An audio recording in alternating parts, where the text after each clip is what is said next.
This program presented by Hamdard Ruabza, the drink of India. खबरों की शुरुआत करते हैं। तीनों सेनाओं में भर्ती के लिए लाई गई अग्निपथ स्कीम को सुप्रीम कोर्ट ने भी सही माना है। अदालत ने इस योजना के खिलाफ दाखिल 3 अर्जियों को खारिज करते हुए ये तबसरा किया। इससे पहले फरवरी में दिल्ली हाईकोर्ट ने इस योजना पर मोहर लगाई थी, जिसके बाद कुछ लोगों ने सुप्रीम कोर्ट का रुख किया था। यही नहीं, अदालत ने कहा कि अग्निपथ स्कीम की लॉन्चिंग से पहले चुने गए उम्मीदवारों के पास तकर्रूरी का हक नहीं है। इससे पहले दिल्ली हाईकोर्ट ने कहा था कि ये भर्ती योजना देश हित में है, इसमें सेनाओं की तैयारी बेहतर हो सकेगी। कांग्रेस ने बीजेपी पर बड़ा इल्जाम लगाया है। कांग्रेस लीडर पवन खेड़ा ने प्रेस को खिताब कर कहा कि आवाम का करोड़ों रुपए जासूसी सॉफ्टवेयर खरीदने में लगा रही है बीजेपी सरकार। तो 2 जासूस नाम की एक पिक्चर थी, जिसका एक गाना था, 2 जासूस करे महसूस कि दुनिया बड़ी खराब है। ये जो हमारे यहाँ 2 जासूस हैं, इस देश के जो 2 जासूस हैं, उन्हें किसी पे भरोसा नहीं, न अपनों पे, न मीडिया पे, न न्यायपालिका पे, न परायों पे, न एनजीओस पे, न सिविल सोसाइटी पे, आप लोगों पर तो बिल्कुल नहीं है। और इनका दोनों का जब ये अपने राज्य में थे तो वहां की पुलिस को जासूसी में किस तरह से उपयोग उसका करते थे, ये एक ट्रैक रिकॉर्ड रहा है, आप सबके सामने है, उसको दोहराना अच्छा नहीं है। अभी पूरे खुफिया तंत्र, राज्य के खुफिया तंत्र को कैसे इस्तेमाल करते थे जासूसी में, वो आप सबको मालूम है। अब जब ये यहां आ गए हैं दोनों, तो नए नए सॉफ्टवेयर्स के माध्यम से जासूसी का काम जारी रखा हुआ इन्होंने। करोड़ों रुपए, हमारे और आपके टैक्स पेयर के करोड़ों रुपए, ये ऐसे उपकरण, ऐसे स्पाईवेयर, ऐसे जो इजराइल या अलग अलग टेक्नोलॉजीज आती हैं, वो खरीद कर लगा रहे हैं। साबिक कांग्रेस नेता गुलाम नबी आजाद ने एक इंटरव्यू में ये दावा किया है कि राहुल गांधी विदेशों में अनवांटेड बिजनेसमैन से मिलते हैं। वहीं से लेकर मरकजी वजीर रविशंकर प्रसाद ने राहुल गांधी पर जमकर हमला बोला है। पार्टी की ओर से टिप्पणी करने के लिए आपके बीच आया हूं। ये एक ऐसा मामला है जिसका अंतर्राष्ट्रीय भी इंप्लीकेशन है, राष्ट्रीय इंप्लीकेशन है और राष्ट्र की सुरक्षा से भी इंप्लीकेशन है। और यह विषय राहुल गांधी के संबंध में है। गुलाम नबी आजाद, बाकी पूर्व कांग्रेसी नेताओं पर जो अडानी को लेकर राहुल गांधी अपनी बात कहते हैं, उस पर मुझे कुछ नहीं कहना है, उनके बीच की बात है। लेकिन गुलाम नबी आजाद जो कांग्रेस में 50 साल तक रहे, केंद्रीय मंत्री रहे, जम्मू कश्मीर के मुख्यमंत्री रहे, विपक्ष के नेता रहे, कांग्रेस के महामंत्री रहे, और उन्होंने इंदिरा गांधी, राजीव गांधी जी, सोनिया गांधी जी, सबों के साथ काम किया है। उन्होंने एक बहुत ही गंभीर आरोप लगाया है कि राहुल गांधी जब भी विदेश जाते हैं तो कई अनडिजायरेबल बिजनेसमैन से मिलते हैं।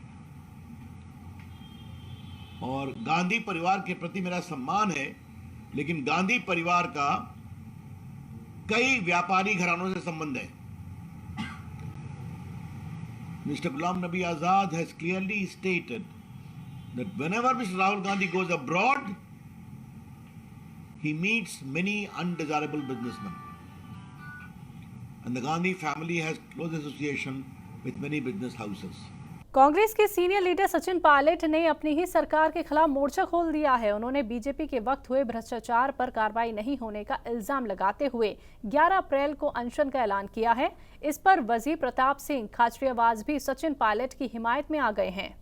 सरकार, ये सब बातें सरकार में, चाहे वो बीजेपी की हो चाहे कांग्रेस की, मैं कई बार ये सवाल उठा चुका कि सबसे ज्यादा पावरफुल मुख्यमंत्री होता है, चाहे बीजेपी का हो चाहे कांग्रेस का, केंद्र में प्रधानमंत्री होता है। जो ये बड़े इश्यूज हैं उन पे तो मुख्यमंत्री जी के हाथ में पावर होती है। मैं झूठी अपने माथे ओढ़ लूं तो मैंने ओढ़ना बंद कर दिया, समझ गया ना आपने, और जवाब देना फालतू के बंद कर दिया। जो सवाल पायलट साहब ने मुख्यमंत्री जी से पूछे हैं वो मैं कहूँ क्यों जवाब दूं? मैं कह रहा हूं ना, हर व्यक्ति को, जो भी नागरिक बीजेपी सरकार के घोटाले उठाए, मैं उसका सम्मान करता हूं। और वो तो सचिन पायलट सीनियर लीडर है कांग्रेस के, मैं जब जिलाध्यक्ष हूँ आज भी, और वो तो प्रदेश अध्यक्ष थे, उनके साथ में दोनों के कंधे भिड़ भिड़ के आंदोलन किए हैं दोनों, खूब धक्के खाए हमने जयपुर में। वो धक्के मैं भूला नहीं भाई साहब। मैं उनके उठाए गए मुद्दों का सम्मान करता हूँ, सुन लो आप, लेकिन उन्होंने सवाल मुख्यमंत्री जी से किए हैं, तो मुख्यमंत्री जी ने, मैं सरकार का प्रवक्ता जरूर हूँ, मैं आपको जवाब दे रहा हूँ बड़े सम्मान से। मेरी ना तो मुख्यमंत्री जी से कोई लड़ाई, उनसे भी कोई लड़ाई नहीं है, पायलट साहब से भी मेरी कोई लड़ाई नहीं है, मेरे लिए दोनों सम्मानीय हैं। अब ये जवाब तो हमारे प्रभारी रंधावा साहब दे सकते हैं या मुख्यमंत्री जी दे सकते हैं, तो आप ये सवाल तो वहां पर जवाब दो, सारों ही हमारे माथे की लग रही है। रांची के जामिया नगर में कस्बा इंडिया फाउंडेशन का इज्तिमाई दावत-ए इफ्तार लगातार जारी है। इस दावत-ए इफ्तार का एहतमाम यकुम रमज़ान से मदरसा हुसैनिया में किया जा रहा है। वहीं इस दावत-ए इफ्तार में मुसाफिरीन और तलबा के साथ साथ शहर के मशहूर और मारूफ डॉक्टरों ने भी शिरकत की। इस मौके पर उन्होंने तहजीब टीवी के साथ बातचीत में कस्बा के इस पहल की जमकर सताइश की। बहुत अच्छा काम कर रहे हैं ये लोग, और ये फलाही काम है और ये बहुत अच्छा एहतमाम इन लोगों का है, इन्होंने किया है, और मैं चाहता हूँ कि और ये लोग और अच्छे से करें। ये एक बहुत अच्छी पहल है, ऐसे बहुत सारे ऑर्गेनाइजेशन को आना चाहिए। कौम के अलग अलग प्लेटफॉर्म से ये पहल होनी चाहिए इस तरह का, और सबको मिलजुल कर जो भी सलाहियत रखने वाले हैं इसको कंट्रीब्यूट करना चाहिए, और इस तरह के कौम मिल्लत और जो पुअर लोगों के लिए जो फीड करने का और हेल्प करने का जो एक तरीका है, इसको सबको अप्रिशिएट करना चाहिए। बहुत ही अच्छा है, बहुत ही अच्छा। इंडिया के तरफ से रफ्तार का इंतज़ाम, बहुत से मुसाफिर रहते हैं, बहुत से लोग कहीं दूर निकल गए और कड्डू के तरफ से गुज़र रहे हैं, तो चलो भाई यहाँ इंतज़ाम है, यहाँ अफ्तार कर लिया। आगे भी इंशाल्लाह इस तरह का सोशल एक्टिविटी और रिलीजियस एक्टिविटी इनका करते रहना चाहिए। ऐसे भी बहुत इन्वॉल्व रहे हर एक्टिव काम में, सोशल वर्क में। ये जो कस्बा फाउंडेशन की तरफ से ये जो इफ्तार का जो ये प्रोग्राम इस साल शुरू किया गया है, जिसमें अलग अलग फील्ड से लोगों को बुला के इफ्तार में इनवाइट किया जा रहा है। बहुत ही ये यूनिक पहल है। मैं यही गुजारिश करूँगा कि इसको आगे भी हर साल जारी रखा जाए, और हर तरफ से दुनियावी और दीन दोनों के हिसाब से बहुत ही नायाब और बहुत ही अल्हम्दुलिल्लाह बहुत ही अच्छा ये पहल है। जयपुर में सदात वेलफेयर सोसाइटी की जानिब से मुस्लिम मुसाफिर खाने में रोज़ा इफ्तार का प्रोग्राम मुनक्किद किया गया, जिसमें बड़ी तादाद में रोज़ेदारों ने शिरकत की। राजस्थान अक़लियती महकमे के चेयरमैन रफ़ीक खान और राजस्थान वक्फ बोर्ड के चेयरमैन डॉक्टर खानू खान बुधवाली ने भी रोज़ा इफ्तार प्रोग्राम में शिरकत की। वहीं इस मौके पर राजस्थान अक़लियती महकमे के चेयरमैन रफ़ीक खान ने राहुल गांधी की संसद सदस्यता रद्द करने पर भी बात कही और कहा कि इस पाक महीने में ऊपर वाला PM को अकल दे। के इस मुबारक मौके पे सदाकत वेलफेयर सोसाइटी के तमाम पदाधिकारियों को और शहजाद भाई को बहुत बधाई देता हूँ, मुबारकबाद देता हूँ कि एक बहुत शानदार प्रोग्राम इन्होंने ऑर्गेनाइज़ किया, और एक बहुत ही संदेश देने वाला रोज़ा इफ्तार का प्रोग्राम। पूरे जयपुर के लोग इसमें शरीक हुए, सबको बधाई और सबको मुबारकबाद। आजकल बहुत तरीके की बातें चल रही है, जैसा दिख रहा है कि डेमोक्रेसी पे खतरा है। राहुल गांधी की सदस्यता को ख़त्म कर दिया गया है, तो ऐसे समय में, ऐसे पाक महीने में लोग बाग दुआएं कर रहे हैं कि लोग बाग ये दुआएं कर रहे हैं कि मालिक प्रधानमंत्री को भी थोड़ी सी अकल दे कि ऐसे काम नहीं करे जिसमें देश के अंदर लोगों का डेमोक्रेसी से आस्था हट जाए, डेमोक्रेसी से विश्वास उठ जाए। और मैं सबको बधाई देता हूँ, मुबारकबाद देता हूँ, और उम्मीद करता हूँ कि आज के समय में जो जितने भी रोज़ेदार रोज़ा रख रहे हैं और दुआएं कर रहे हैं, मालिक उनकी दुआओं को कबूल करेंगे, और एक ऐसा संदेश भाईचारे का और प्यार का, मोहब्बत का पूरी सोसाइटी को, पूरे समाज को देंगे। मैं बहुत दिल की गहराइयों से सबका शुक्रिया और बहुत बधाई। नई दिल्ली ITO पर वाक़े गांधी पीस फाउंडेशन में दिल्ली साझा मंच की जानिब से विचार गोष्ठी तकरीब मुनक्किद हुई, जिसमें अम्बेडकर वादी समाजवादी लोगों ने शिरकत की। तकरीब में मेहमान खुसूसी के तौर पर साबिक वजीर बिहार सरकार श्याम रजक, समाजवादी लीडर श्याम गंभीर ने शिरकत की। वहीं प्रोग्राम की सदारत प्रोफेसर राजकुमार जैन ने की। तकरीब में समाजवादी लीडर मधुरमय और डॉक्टर अंबेडकर की मिली जुली समाजी सोच और खिदमत पर गौर व फिक्र हुआ। प्रोग्राम में आए सभी मेहमानों ने इनकी सामाजिक खिदमत पर रोशनी डाली और अपने ख्यालात का इजहार किया। श्याम रजक ने कहा कि अंबेडकर साहब ने भारत का आईन लिखकर सबको बेहतर जिंदगी जीने का कानूनी हक दिया है, मगर आज भी दलित और ओबीसी तबके पर जुल्म ज्यादती होती है। इसके लिए हम सबको मुताहिद होकर आवाज उठाने की जरूरत है। बाबा साहब का 14 अप्रैल को पूरे देश में मनाया जाना है और पूरे देश में कार्यक्रम बाबा साहब को लेकर है। लेकिन आज का जो कार्यक्रम था वरिष्ठ समाजवादी नेता श्री मधुरमय के 100 साल के ऊपर ये विचार गोष्ठियां कर रहे हैं, पिछले 1 साल से चल रही है। और मकसद यही है कि बाबा साहब की अनुयायी दलित समाज और तमाम समाज, दलित समाज हमारा जो समाज है, इसके अंदर एक आपस में समझदारी बने। ये बाबा साहब के जो बाबा साहब की लड़ाई साझा लड़ाई और साझा लड़ाई के बाबा साहब के अनुयायी समाजवादी लोग देश के अंदर समाजवाद तो नहीं ला सबका मतलब समाज की कल्पना, समाज क्षमता में समाज अभी बन पाएगा। आज की विचार गोष्ठी इसलिए रखी गई थी कि बाबा साहब भीमराव अम्बेडकर का जन्म निर्वाण दिवस आने वाला है और उधर शोषित नेता मधुरमय का शताब्दी वर्ष है।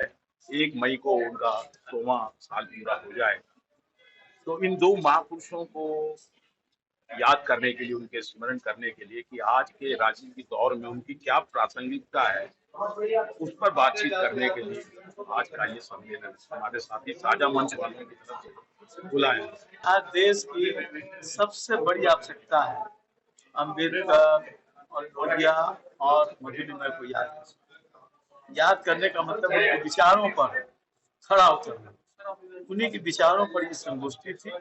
आज देश में हालात बड़े संकट का समय, ऐसे में राष्ट्र को बचाना है। तो राष्ट्र को बचाना है तो समाजवाद को समझना होगा, अम्बेडकर के संविधान को समझना होगा। इन दोनों को अगर बचाना है और राष्ट्र को बचाना है, इस तरह की संगोष्ठी के माध्यम से देश को जागृत करने का काम। मुल्क में कोरोना एक बार फिर पैर पसारने लगा है। पिछले 24 घंटे में भारत में कोरोना के 5880 केस मिले हैं। आपको बता दें कि इस दौरान 14 लोगों की मौत की खबर भी सामने आई है। इतना ही नहीं, डेली पॉजिटिविटी रेट 6.91% हो गया है, यानी हर 100 टेस्ट में से करीब 7 की रिपोर्ट पॉजिटिव आ रही है। मुल्क में वीकली पॉजिटिविटी रेट 3.67% हो गया है। बात करें मुल्क की राजधानी दिल्ली की, तो एक दिन में कोरोना के करीब 700 केस मिले हैं। रियासत में एक्टिव केस की तादाद भी बढ़कर 2500 हो गई है। पिछले 24 घंटे में दिल्ली में 3305 टेस्ट हुए हैं। इनमें से 699 लोग कोरोना पॉजिटिव पाए गए, यानी पॉजिटिविटी रेट 21.15% पहुंच गया है। वजीर आजम नरेंद्र मोदी के डिग्री मामले पर बोलते हुए एनसीपी प्रमुख शरद पवार ने कहा ये कोई मुद्दा है ही नहीं, जिसके बाद कांग्रेस के महासचिव तारिक अनवर ने शरद पवार पर तीखा प्रहार किया है। क्या कहा उन्होंने, आइए आपको सुनवाते हैं। प्रधानमंत्री नरेंद्र मोदी की डिग्री का मुद्दा कोई मुद्दा है ही नहीं, दरअसल ये सियासी मुद्दा है, ऐसा कहना है शरद पवार का। अब शरद पवार को तारिक अनवर साहब क्या जवाब देंगे, मेरे साथ खुद मौजूद हैं। सर, वो कह रहे हैं कि ये सियासी मुद्दा है, आपको क्या लग रहा है? एक शेर आ रहा है, को याद आ रहा है उर्दू का, कि कुछ तो मजबूरियां रही होंगी, यूं ही कोई बेवफा नहीं होता। तो शायद हम यही कहेंगे कि पवार साहब के सामने कोई मजबूरी होगी जिसकी वजह से उनको ये लाइन लेना पड़ रहा है। सर, इससे पहले गुलाम साहब भी आज़ाद हो गए, वो भी कांग्रेस पार्टी को छोड़ गए, वो भी लगातार निशाना साध रहे हैं। इसके बाद अब शरद पवार भी कह रहे हैं, तो ये जो केमिस्ट्री है वो किस ओर इशारा कर रही है? गुलाम नबी आज़ाद साहब तो कांग्रेस छोड़ चुके हैं और अपनी पार्टी उन्होंने बना ली है, तो जाहिर है उनको अपने अस्तित्व का एहसास दिलाने के लिए कुछ ना कुछ तो बोलते रहना पड़ेगा, वरना लोग भूल जाएंगे कि ये कोई शख्स थे। सर, अब से कुछ दिन पहले बजट सत्र के आखिरी दिन विपक्षी दलों की 19 प्रमुख पार्टियों ने दिल्ली में तिरंगा यात्रा निकाली थी। उसके बाद एक प्रेस कॉन्फ्रेंस की तो उन्होंने उसमें कहा कि हम विपक्ष दल सब एक साथ हैं और कहीं ना कहीं सरकार को हम हुकूमत को हम टक्कर देने के लिए एक साथ हैं। जिसके बाद शरद पवार का अब ये जो बयान आया है, क्या आपको लग रहा है कि आगे इस तरीके के बयान ना आए, इसके लिए कांग्रेस की तरफ से कुछ पहल की जाएगी? देखो, वो तो हमने बता दिया है कि कोई मजबूरी रही होगी और कोई वजह नहीं है। पवार साहब की पार्टी का जेपीसी को लेकर हो, अडानी को लेकर हो और अपोजिशन विपक्ष के यूनिटी को लेकर हो, उसमें वो उन्होंने हमेशा साथ दिया है। लेकिन अभी क्या कारण है कि चाहे वो प्रधानमंत्री के डिग्री को लेकर हो या जेपीसी को लेकर हो, उनकी भाषा बदली हुई है। सर, कुछ नाराज़गी तो नहीं चल रही अंदर खाने, कुछ संकेत? ऐसा मुझे इसकी कोई जानकारी नहीं है। चलिए, वक्त देने के लिए बहुत शुक्रिया। तो साफ तौर पर आप तारिक अनवर साहब को सुन रहे हैं, जिनका ये कहना है कि कहीं ना कहीं कुछ तो आखिरकार मजबूरियां हैं, ऐसे ही कोई बेवफा नहीं होता और ये जो बेवफाई का तमगा है वो शरद पवार के माथे पर लगाया गया है। कैमरा पर्सन कुमार के साथ मोहित शुक्ला, तहजीब TV, Delhi. This program presented by Hamdard Ruabza, the drink of India.